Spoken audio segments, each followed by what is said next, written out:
I'm Mike Serra. I'm the Executive Director of the New Jersey State League of Municipalities. Thank you for joining us today for this Lunch and Learn.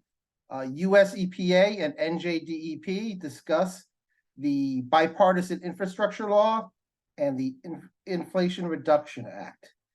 We're fortunate to be joined by representatives of both agencies. But before we do that, just a couple of housekeeping items. We are recording the session and will be made available to you via link afterwards, as well as for viewing for those who are unable to make us today. I would ask that if you please mute yourselves. As you know, Zoom works in a lot of ways, but sometimes you hear conversations in the background that maybe you don't want to hear. So please, if you're not speaking, please mute yourself. If you have any questions, please put them in the chat box. C.R. Bradley, who is the League's research associate, is monitoring the chat and will have any questions. If we have an opportunity at the end, maybe we can open it up, but the best way to get the questions asked and answered is through the chat box. Also on the call from the League, Deputy Director Lori Buckaloo is on. Paul Penna, our Senior Legislative Analyst, who has done some great work on our federal issues as well, is on the call. Amy Spezio, our magazine editor, is here to report on it. And as I mentioned, Sierra is monitoring the box for questions. Excuse me. So today we will be hearing from, as I mentioned, the U.S. Environmental Protection Agency and the New Jersey Department of Environmental Protection on applicable municipal funding opportunities through the Bipartisan Infrastructure Law and the Inflation Reduction Act. If you, again, as I mentioned, any questions, drop them in the box. Our first speaker will be from the US EPA. Olivia Glenn is the Chief of Staff and the Senior Advisor on Equity for EPA Region 2 Administrator Lisa Garcia. Lisa Garcia was scheduled to join us today. Something came up that drew her away, but we're fortunate that Olivia is able to participate and join us and provide the same panel as well for us. So again, she is the Chief of Staff for Lisa Garcia, as well as the Senior Advisor on Equity issues. EPA will speak about the grant funding available to states and municipalities through the Bipartisan Infrastructure Law and the Inflation Reduction Act, discussing programs and application timeframes, and answer any questions. The second half of the program, we're going to be joined by New Jersey DEP Commissioner Sean LaTourette as well. And I don't know if he's joined us yet, but he will be coming on as well. So, but first up is US EPA. So, Olivia, if you can, I see you're on. If you can join us, very much look forward to hearing from you.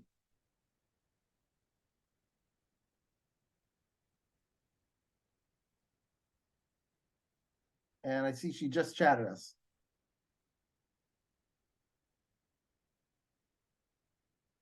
Hey, I think this is Jack. Oh, I see.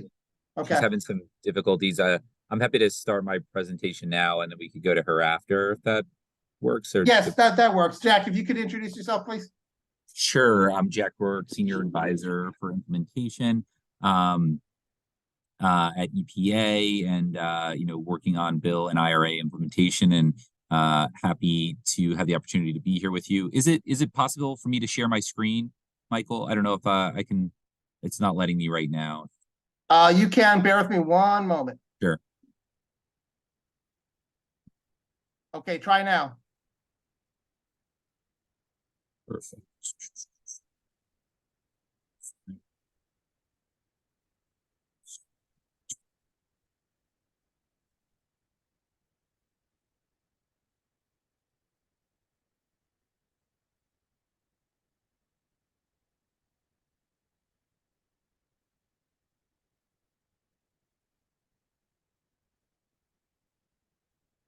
There you go. Great.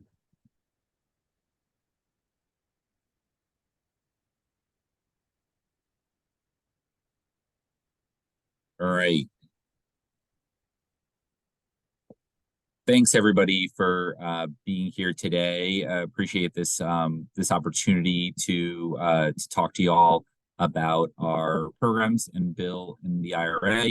As I mentioned, my name is Jack Rourke, Senior Advisor here at EPA. And, we're fortunate to have a lot of resources at the moment. So I'm really excited to be able to talk to you about them today. So both the Bipartisan Infrastructure Law and the Inflation Reduction Act represent a historic investment in the mission of EPA and are designed to have a significant impact on the health and environment in communities across the country. We're very grateful for the work of the White House, Congress, and all the committees for their support of the important work of EPA. We are dedicated to implementing and managing all of these resources from BIL and IRA with transparency, efficiency, and effectiveness in order to achieve and deliver meaningful results for the American people. EPA is traditionally a $10 billion a year agency that has over $130 billion to deploy thanks to President Biden and congressional leadership. This breaks down into $60 billion from the Bipartisan Infrastructure Law, $41.5 billion from the Inflation Reduction Act, and $30 billion in expected revenue from the reinstated Superfund tax provisions in both the BIL and IRA. To date, we've deployed a little under $10 billion in BIL funding that has mostly been in the form of water capitalization grants to states, and $1 billion for over 2,500 electric and clean school buses that went to 400 school districts across the country. In addition, we were the first agency to award IRA funding when we announced $53 million last November for community air monitoring projects. This is the nation's largest ever investment in air monitoring, thanks to a combination of IRA and American Rescue Plan funding. In addition to BIL funding, we're working quickly to implement our IRA programs, many of which are new and highly complex. We may remain on track to have most of this funding available in the next year.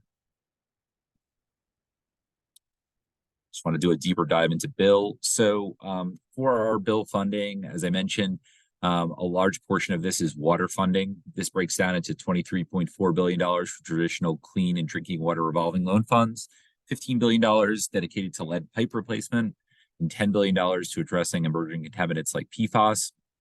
One thing I just want to note on our water programs, BIL allowed a change that made some of these programs eligible to be grants and no interest loans or forgivable loans, as opposed to just low interest loans that they have been in the past. So just something that I want to make sure all the mayors here are aware of. If you haven't taken advantage of these programs in the past, there might be a good opportunity to look at them now. We also have a significant amount of water technical assistance that the agency has stood up, where you can sign up on our website and someone can help you walk you through all the processes for becoming eligible for this funding.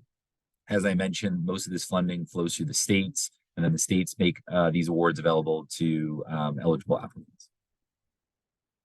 We have a good amount of funding for environmental cleanup. This breaks down into $3.5 billion for the Superfund program, $1.5 billion for the Brownfield program, $375 million for solid waste infrastructure and battery recycling, $100 million for pollution prevention grants. We announced earlier this year the addition of new Superfund sites onto our list. We were able to clear out the backlog of Superfund sites and make a good dent in the progress there. I know this has long been a priority of Congressman Pallone, and from his position on the Energy and Commerce Committee, where he's done a lot of work in this space and been a really champion for EPA receiving funding like this. In addition to these programs, we have a new program, the Clean School Buses program, which is $5 billion to replace diesel buses with electric and low emissions alternatives. We did a round of the rebate version of this program last year, which I touched on the funding that already went out the door. We recently closed the first round of the grant competition, and we expect to do another round of the rebate competition later this year. The grant and rebate competition are different in the amount of buses that you can be eligible for, and the if infrastructure is eligible or not, and as well as prioritization. So encourage you to look on our website, learn more about the program, see what is best fit for your community. This is just a larger breakdown of some of our programs. What a lot of the programs I already talked about, as well as some of our geographic water programs as well. To the IRA.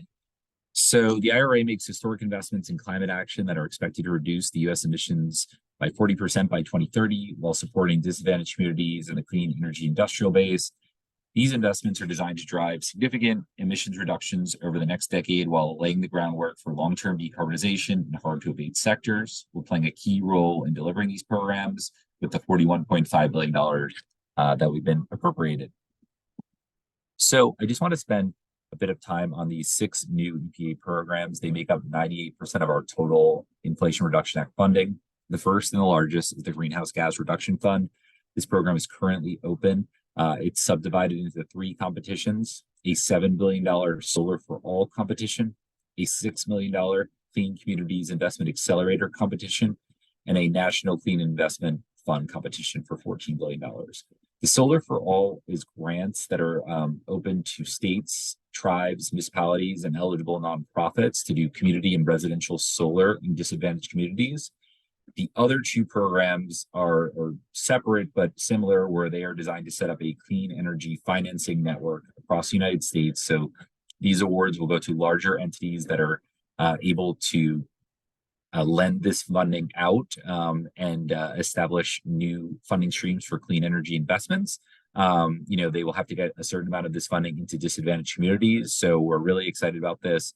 As I mentioned, all of these programs are open at the moment, and encourage you to learn more about them on our website. Next is the Climate Pollution Reduction Grant Fund. This provides grants to states, tribes, and municipalities to develop plans to reduce greenhouse gas emissions and implement those plans. At least one grant will go to an eligible entity in every state. New Jersey opted in to the planning grant phase of this program, which means the state is eligible for implementation dollars for a competitive implementation portion of the competition that will open later this year. So some of the MSAs in New Jersey are likely eligible as well. I don't have my MSA list in front of me, but maybe Olivia can chime in on that when she's able to join us. Next is the Environmental Climate and Justice Block Grants Program. This is a combination of EJ grant programs to fund community-based nonprofit organizations to support a wide range of climate and environmental justice activities. This is the nation's largest ever investment into EJ. A lot of opportunities there. We're getting ready to open up other programs in this space later this year. Next is the Clean Ports Program. This will award rebates and grants for ports to purchase and install zero emissions technology and develop climate action plans. This is a new program, $3 billion.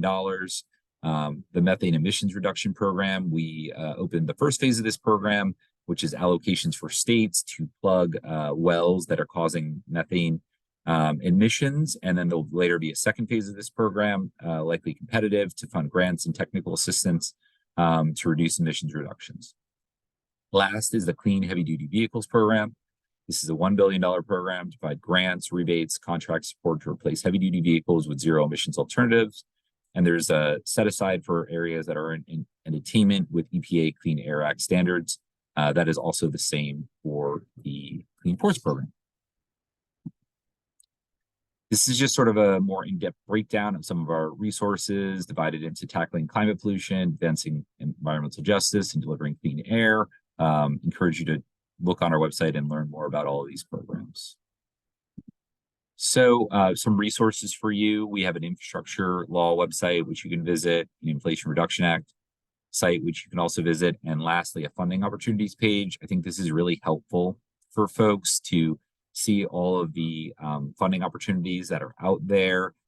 This page is updated frequently. It lists what's open, when it closes, who's eligible, and links to learn more information there. So highly recommend everybody bookmark that one.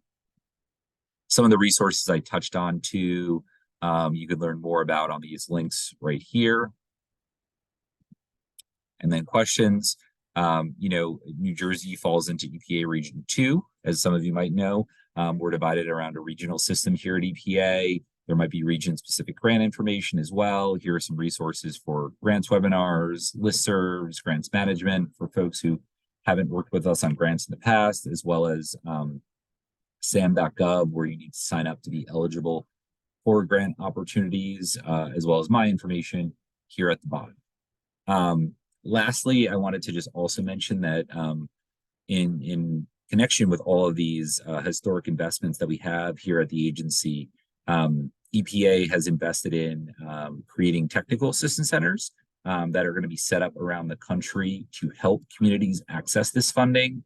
This is sort of connected to the administrator's environmental justice goals and something feedback we hear, where the federal grants process is often challenging to navigate. So the idea here is to provide resources for communities, municipalities to work with these centers on identifying federal funding opportunities, not just at EPA, but across the federal government, for assistance with grant applications, for assistance with administering grants if you're awarded, and helping to troubleshoot if you're not awarding to be successful for other opportunities. So these awards have already been made. You can find out more on our website about where the centers are closest to you, and they will be stood up and active very shortly.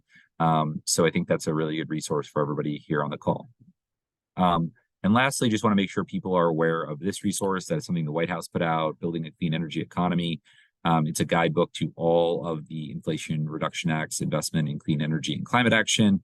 I just touched on EPA today, but there's a lot of resources out there. So recommend folks spend some time with that. Visit BIL.gov, invest.gov, the administration's websites, and learn more about the historic investments that are out there for folks to take advantage of. But that's it for me. I appreciate the opportunity to speak to y'all, and look forward to hearing from some of the other folks that are on the call. Thank you.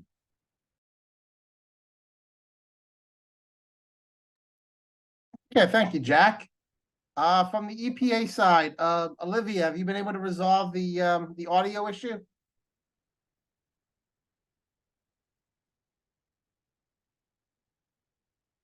Not hearing a response, I would say no. Anyone else from EPA on who's scheduled to speak? Or could speak in her place? This is Jack again. I think that Olivia, just wanted to touch on some of the other announcements that the EPA has made recently, that I can sort of just talk about briefly. But I think that we wanted to be here and thank all of you for bringing us together. And we are trying to invest in communities that have experienced disinvestment over the past. We're working to address climate change and build a resilient infrastructure, and giving everybody a fair shot to participate in the clean energy economy. So, I think that we're really appreciative of all the work that you guys are doing, and we're committed to ensuring that all people, regardless of their race, income, or zip code, enjoy the full benefits of our environmental laws. We believe that everyone deserves a healthy environment and a fair share of the clean energy economy. And we're really proud to be part of President Biden's investment in the Investing America agenda, and helping to turn this vision into a reality with billions of dollars in investment in environmental justice and tackling the climate crisis. Just last week, Administrator Regan announced $100 million from President Biden's Invest in America agenda to expand recycling and infrastructure and waste management systems. This funding included funding for the state of New Jersey and $1.8 million for Ocean County, which was one of the communities that received one of 25 of the community grants that were awarded across the country. So, just wanted to thank folks for this opportunity, and happy to answer other questions in the space. Thanks, Jack. I believe Olivia called in, and yeah. There you are. Okay, great. We got you. Great. Thank you so much. So, Mike, I want to thank you, and I also want to extend a thank you to my colleague, Jack Groark at headquarters, and just wish a good afternoon to everyone. We know how it is functioning these days in a technical space. It's great when technology works, but when it's challenging, boy, does it serve up really well. But glad to really be able to connect with everyone. So for those of you I don't know, my name is Olivia Glenn, and I'm the Chief of Staff and Senior Advisor for Equity for EPA's Region 2. And Jack had up a map a little while ago that showed the territory that includes Region 2, which covers New Jersey, New York, Puerto Rico, the U.S. Virgin Islands, and 8 Indian nations. And our Regional Administrator, Lisa Garcia, was unable to join us today, but I'm delighted to also be here with Jack. He shared so many of the wonderful updates on the great work that we are doing at EPA, and even some of those items that are really specific to Region 2. So we want to thank the New Jersey Department of Environmental Protection and the League of Municipalities for this invitation to speak today about all the opportunities EPA has to invest in infrastructure in New Jersey. So we are deeply committed to ensuring that all people, regardless of their race, income, or zip code, enjoy the full benefits of our environmental laws. We believe that everyone deserves a healthy environment and a fair share of the clean energy economy. This commitment is more important now than ever as we invest in communities to build resilience in the face of climate change. All communities, especially those already facing infrastructure challenges, deserve support from their government in preparing for climate risks. So there are so many examples that Jack gave. So just to follow up to what Jack said, because I do know you have some other speakers, to remember we have billions of dollars available from EPA in advancing environmental justice and tackling the climate crisis. So be sure that you visit our many resources online, just like Jack said, and to tap into our Thriving Communities Technical Assistance Centers. Here in Region 2, we have 2 TICTACs. That's what we call the Technical Assistance Centers for short, that will be online early in the new fiscal year. And just so you have the names of those 2 entities, one is called We Act for Environmental Justice. They're based in Harlem. The other is Interamericana University, which is based in Puerto Rico. And even though one is based in New York and one is based in Puerto Rico, they do both have the scope of serving all of Region 2, and they have partnered with New Jersey-based organizations to help advance that work. So I just wanted to add my voice also just to let you know that we have regional representation here. We're here to help and support, and we thank all the local government officials, the League and the DEP who have signed on to the call today. So thanks so much for your time. Thank you, Olivia. While we check the box for questions, and if anyone in the audience has any questions, now's the time. Would it be possible for you to put into, you just mentioned some outreach, and obviously you're on the phone right now, but I don't know if you're still connected through the computer or if Jack, could you put some contact information in the chat box for folks? Whether it be a website or a number or email? Sure. Yep, right. Absolutely. Yep. Can also, while we see if the audience has any questions, could we talk a little bit about, or could you talk a little bit more about the solar formula and types of programs that are available for municipalities?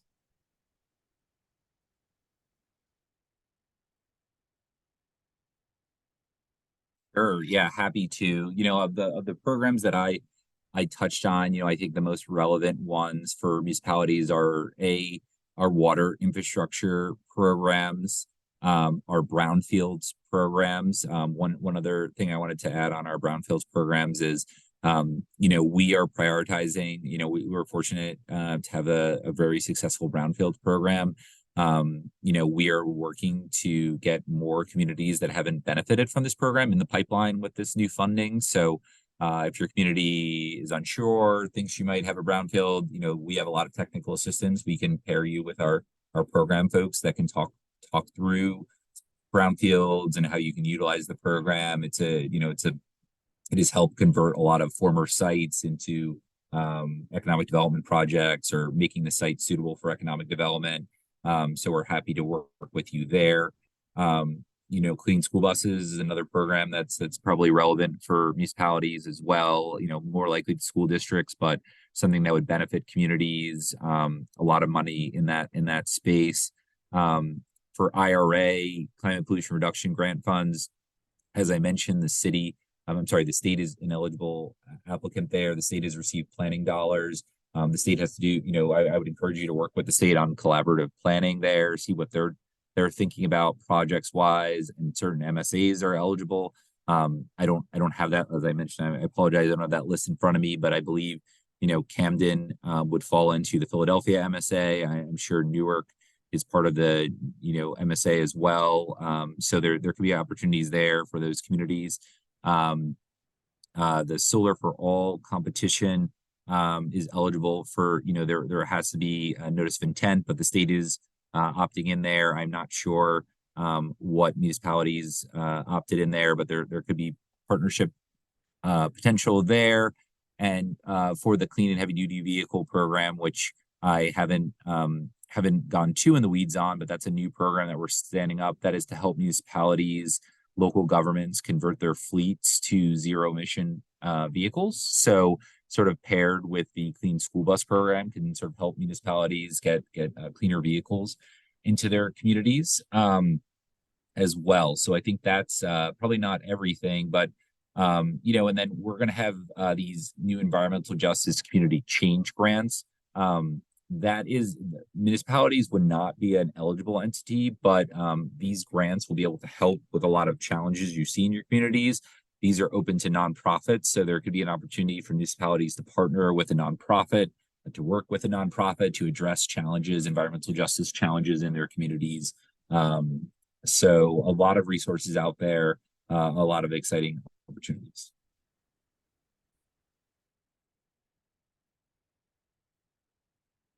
Thank you, Jack. And I can just certainly add reinforcement to what you noted.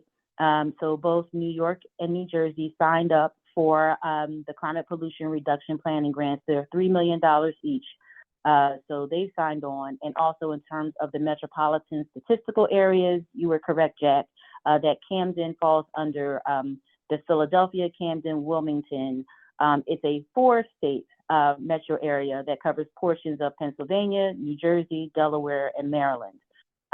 So while we're certainly keeping close track on it in Region 2, that one is being facilitated in partnership with our colleagues in Region 3, who are our neighbors who we work really closely with. And it's $1 million for each of the metropolitan statistical areas. So Camden falls under that one, and then Newark falls under the one that connects to New York City, which of course falls under the umbrella of Region 2. So thanks. Okay, thank you both on that. And I see you put some contact information, and I see a link on Thriving Communities Technical Assistance Centers. If I can also ask another question, and again, if anyone in the audience has questions, please drop them into the box. And this came up. We have some DEP staff members, New Jersey DEP staff members here who were probably part of the meeting. When we met with the commissioner, with the league president met with the commissioner, Forever Chemicals came up. So can you speak to a little bit about EPA and climate pollution programs and how to deal with Forever Chemicals? Yeah, no, that's a good question. And that's something we hear from folks quite often. I think in recognition of this, Congress included dedicated money for the first time, dedicated money for Forever Chemicals in the water investments. So there's $10 billion to address emerging contaminants like PFAS. So that's a new program. That funding is going to flow to the states, but then they would have to invest it in projects that are specifically addressing these emerging chemicals, emerging contaminants. So there will be money at the state level for that. That would flow through your state water financing office. And encourage folks on the call, if you haven't already, to just schedule a meeting with them to talk about the challenges you're seeing, and just see if there's any potential partnership opportunities there. Okay, great. Thank you very much. And it's funny, I think I just mentioned him. I think he just joined us. But we have that's the commissioner. But I think I think the question that just got dropped really might be a question for the Department of Environmental Protection. And the commissioner just responded very well. Anyway, any before we pivot to the department, any other questions for our partners at the Environmental Protection Agency? All right, hearing none, we'll pivot towards NJDEP. He just came on, and someone we all know very well. the Commissioner of the Department of Environmental Protection, Sean La Tourette, who was appointed by Governor Murphy in June 2021, after previously serving as the acting commissioner. Long history that I won't get into, as both an attorney, land use attorney, and a policymaker over 20 years. Dealt with issues such as toxic exposure, as well as drinking water contamination and so forth. Both in his careers as the public sector and in the private sector. So he's about as good as a source on any of these issues as well. He's a great partner and very, very engaging to local governments, and deeply appreciate his outreach here today and ongoing efforts to municipal government. So, Commissioner, I officially pass the baton to you, sir, and hope all is well. Well, good afternoon, Mike, and to all of the mayors and other representatives of local government who are here with us this afternoon. I'll echo a number of the things that my colleague Olivia Glenn over at the Environmental Protection Agency, former DEPer herself, had said relative to the opportunities that are available for local governments.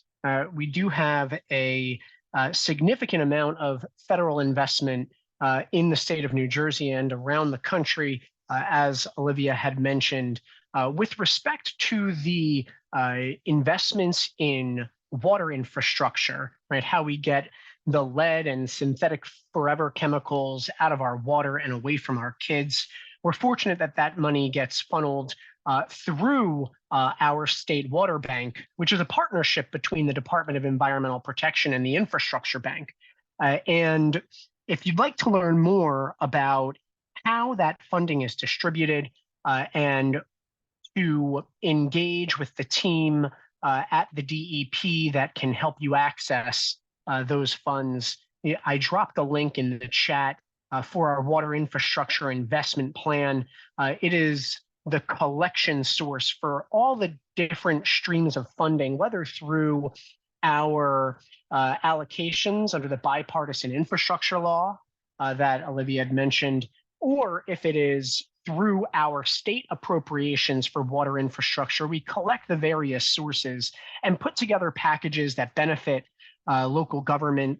And we do this every year, where we go through a process where we hear from our stakeholders, our largely local government-owned utilities and other community-based organizations, about the needs in communities, and we try to design these packages to meet those needs. And then we revisit that allocation or that funding strategy every year. And so it's by engaging with the DEP and our partners at the iBank that we can help you to meet the needs in your communities. I'm happy to take questions in more detail, but the link I provided is a great opening source or first source of information relative to water infrastructure investment.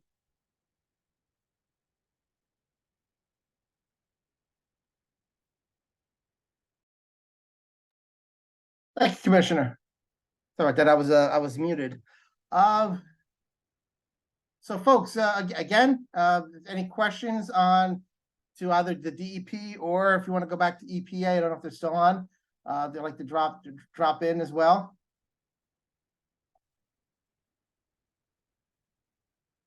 Let's see. Someone just dropped something into the box. I guess the issue is concern about the recent National Infrastructure Advisory Council report pushing privatization on the municipal water supply. And this goes on, to the concern of privatization. I don't know if anyone has any comments or concerns with that. I know, we certainly want to have a balance in between both private sector investment in our infrastructure while preserving,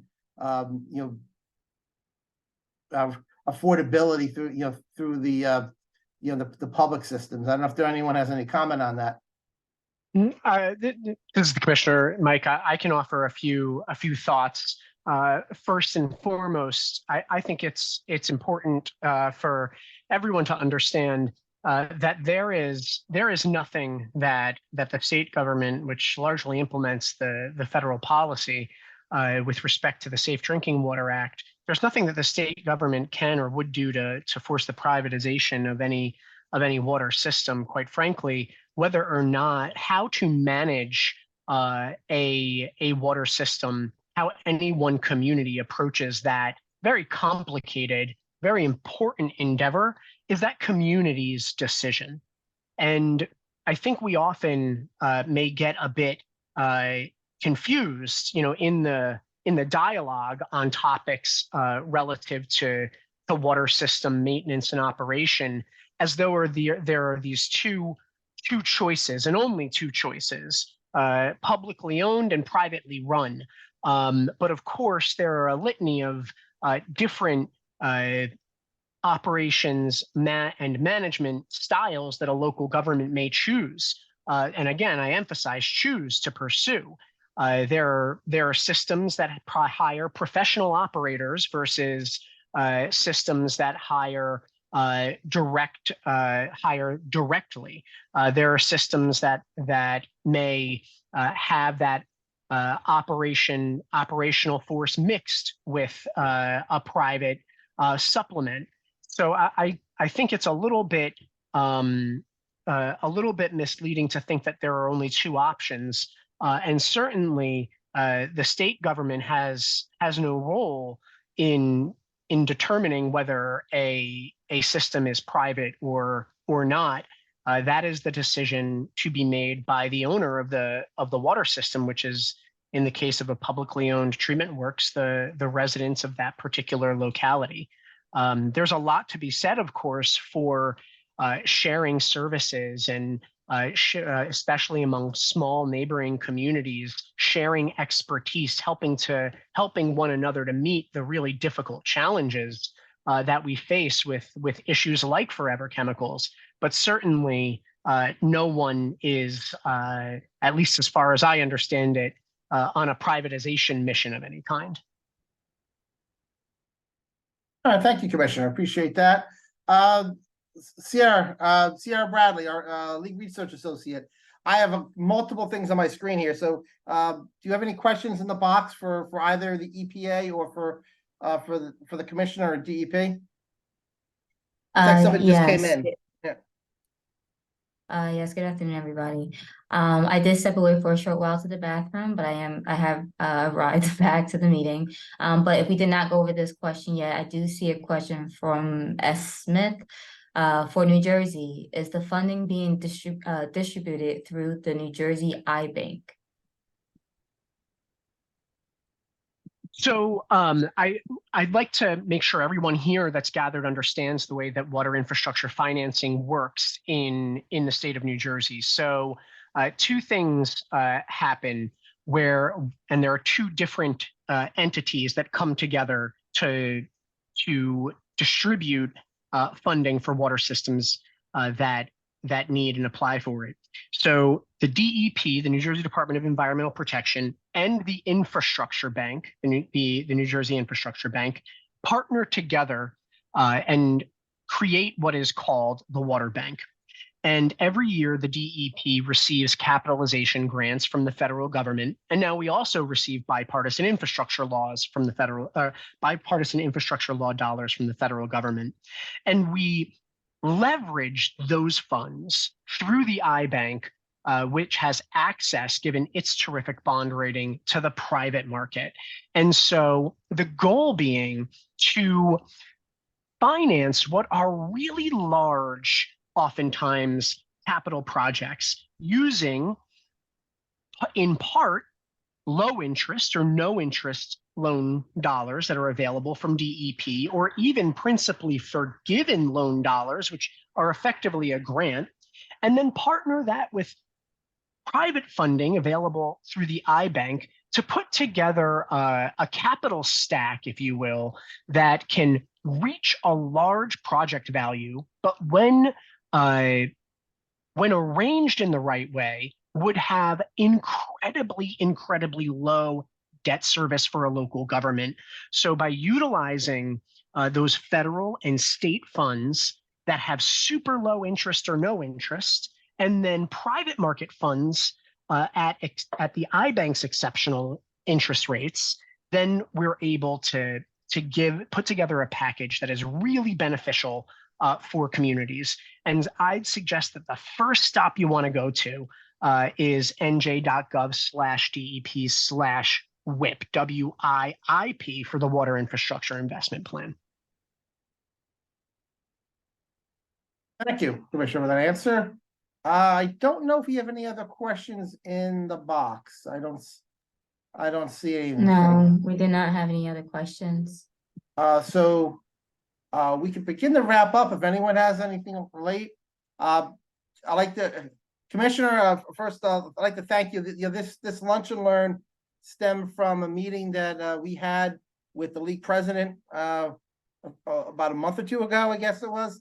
And some of the topics we discussed here, I remember I had a question regarding forever chemicals and so forth, and funding, and that was available for municipalities. So the idea for this Lunch and Learn really came out of that meeting. So I appreciate you taking the lead and putting this together, partnering with the EPA as well. So thank you. Thank you for being here. To Olivia and Jack, unless we have any other questions, much appreciation for the EPA's participation in the session. And with that, this was recorded. It will be posted online for review. Hopefully we'll have additional materials as well, and links that will prove helpful to you as well. So with that, we'll wrap it up, and thank you all for joining us, and wish you all a good day and a good week. Thank you very much. Thank you. Pleasure to be here.